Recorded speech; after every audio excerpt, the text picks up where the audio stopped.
And we're back with another episode of A Sampler Pod. And today we're going to talk about L.A. Knight. Yeah. And how do we think his push has gone? And what's it? And what should push? they put him on top of the card? And if they What should put him push? on top of the card, yeah. Well, yeah, it's been weird. So LA Knight, I know he's been probably the most popular guy in wrestling in the last few weeks. I would say maybe month and a half or so. Everybody's been wanting him to go and be a main event guy, or at least kind of involved in the championship scene. Do you think he's ready for that, and do you think they should push him towards that? I think he's ready, man. Honestly, watching Friday Night SmackDown made me very disappointed. I was literally drinking my amazing tea, right, to relax me while vibing. My wife was sitting next to me. I had Lucas with me, you know what I mean, the baby and all that stuff. Now, right, as I'm vibing, drinking my tea and shit, fucking LA Knight loses. I literally jumped out the couch. Tea spilled over, landed on my foot, and keep in mind, my tea, I make it on the stove, so it was hot as hell. So I burnt my toe, and I was also flipping out about the fact that LA Knight lost. And Rey Mysterio won. Why? But we're not going to talk about Rey, because this is an episode about LA Knight. So that made me very, very upset with WWE, because, like, come on, man. It's not like the dude is young. Like, he's 40, bro. Mm-hmm. His music is a banger. You released it earlier in the week, and then it became a banger, right? His entrance is a banger. This man has the crowd behind him. He has the whole WWE universe behind him, and he was a heel, bro. Yeah. Now, the only thing about him that I'm a little concerned is that they still haven't given him any kind of storyline per se. All of his stuff has been random. He's gotten over without a story. I mean, it's not his fault, but it just seems like they don't trust him or something. I think it's the fact that they don't know what to do with him, and that's the problem. Like, he got over without them expecting it. Well, that's what I think happened. This is kind of like a better scenario of Sami Zayn. Because Sami Zayn, you had him at the peak. You had him facing Roman Reigns in his hometown. He lost, and ever since that man got the champions, that man has gone downhill. No, but I mean, he's still Sami Zayn. He still does stuff. The only thing is they haven't given him a storyline. But in the end of the day, you could say that, I mean, in ring and character wise, I would say that Sami Zayn is a more capable performer. Oh, yeah, Now. Promo-wise? Promo-wise and everything. Now, the thing about LA Knight is he does have kind of that The Rock and Stone Cold quality to him.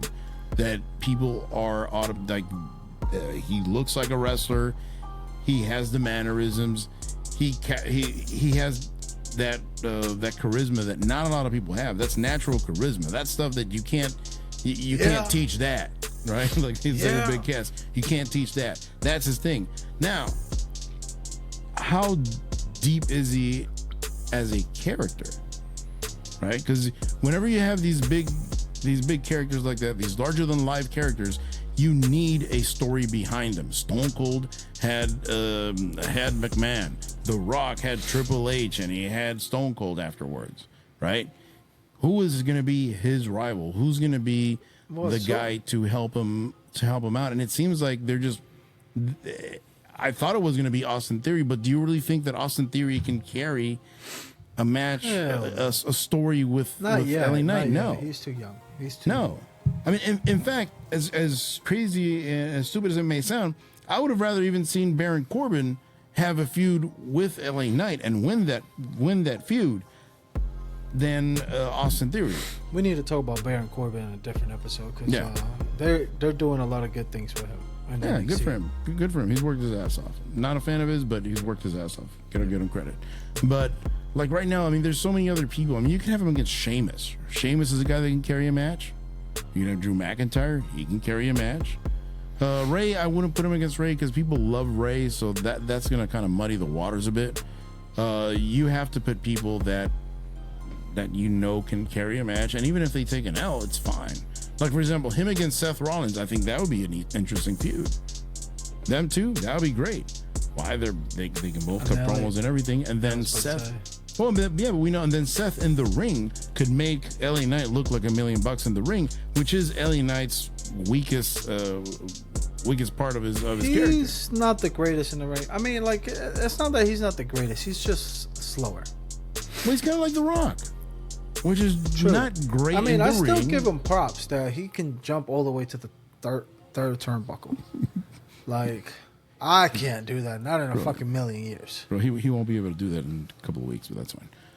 Damn. He'll be 41. So no. I love LA Knight, bro. Come on, man. LA Knight, his music. My kid loves his entrance music. Yeah. It's like it's a banger. Yeah. Yeah, he's great. He's great. But is he more than a catchphrase? I think so. Because has he really cut an amazing promo yet? A promo he cut it on Friday before the match. No, and that's why I'm asking you, because I haven't watched that one. That's why I'm asking you. I'm genuinely asking you. Yeah, he did. Literally, like, as he's walking to the ring, he had his mic. And then he was just cutting promo after promo after promo while the crowd was literally like, yeah. Okay, but I mean like one of those promos where he gets in the middle of the ring and the lights are on him. His pipe bomb type deal.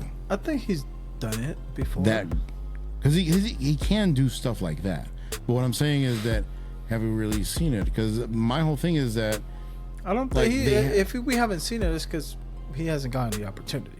Yeah, he hasn't gotten the story. He was a Maxine male models. Like, bro, come on, man. It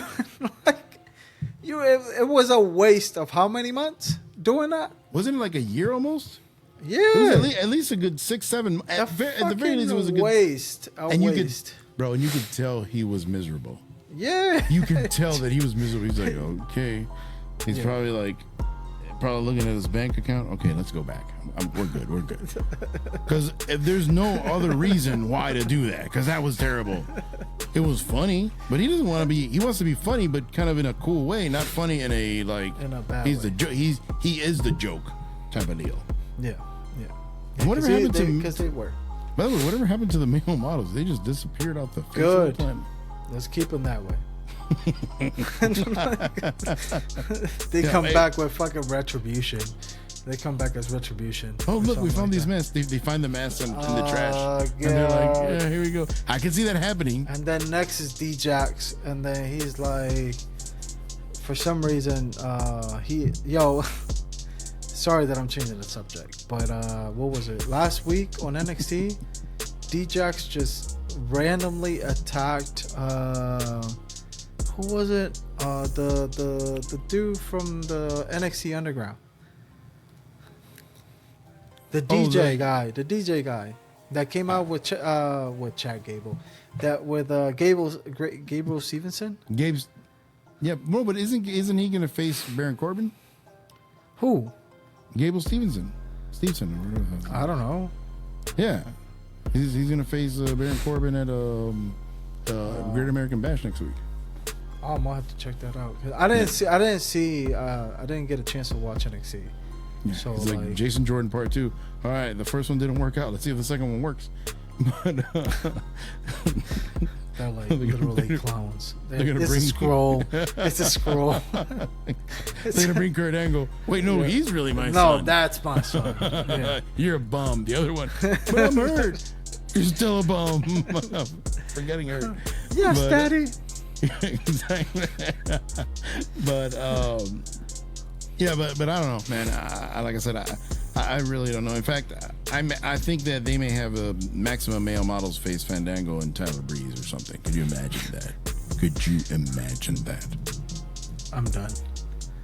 It's either we keep talking about LA Knight. I ain't trying to spend 2 more minutes talking about the Maximum Male Models. The only maximum thing about that group was Maxine Dupree and LA Knight. Anything else? No.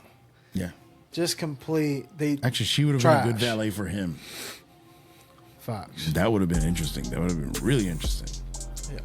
Yeah, but anyways, kind of wrap everything up. I do think that LA Knight, I think he should get a push soon, but I don't want him to Supposedly, it's gonna happen after SummerSlam. Yeah, but and that's the thing too. It's all rumors. It's supposedly it's gonna happen. It's like, oh, It's Roman been Reigns supposedly happening since Yeah. WrestleMania. Yeah, it's like Roman Reigns will lose the championship. At some point he has to. It could be next year. It could be 10 years from now. But at some point he has to. He's gonna Per break life. Bruno Sammartino's record. That's all we know. 3 times. He's just gonna. What's gonna happen first? LeBron James retiring or Roman Reigns with the title? Break it. That would be a good bet on in Vegas. Just saying. But honestly, I don't want him. I don't want them. I want him to get a push, but I don't want them to put him to the main event scene. I don't think he's there yet. Not because he's not a ready-made guy. He's gonna be a good Mick Carter. Yeah, but I don't really see him as a world champion. No, Like- he's too. Unfortunately, he's a little bit too seasoned to be a world champion.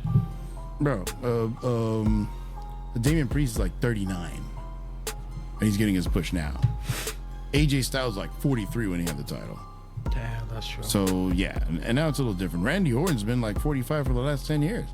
So I don't know. He's been 45 for the last time. Yeah. So I mean, we'll see. I don't. It's definitely not happening on SmackDown though. Ooh, Randy against LA Knight. Oh, that would be great. Ooh, that. But can we have Roman Reigns versus LA Knight? Come on. There's no reason. There's no reason. I know there's no reason right now for anybody besides Bloodline members to go against Roman. You want to do Tony Khan booking? Yeah. Okay, that's better. you're really cool. Put you in a 3-cage match with thumbtacks and barbed wire and fire on the corners. And then you have mattresses outside just in case somebody falls. Whatever. Who cares? Exactly. It works. It brings some money in. Well, let's see. All right, man. So let's see. Yeah, so that was it on LA Knight. We hope he gets a push soon, but peace.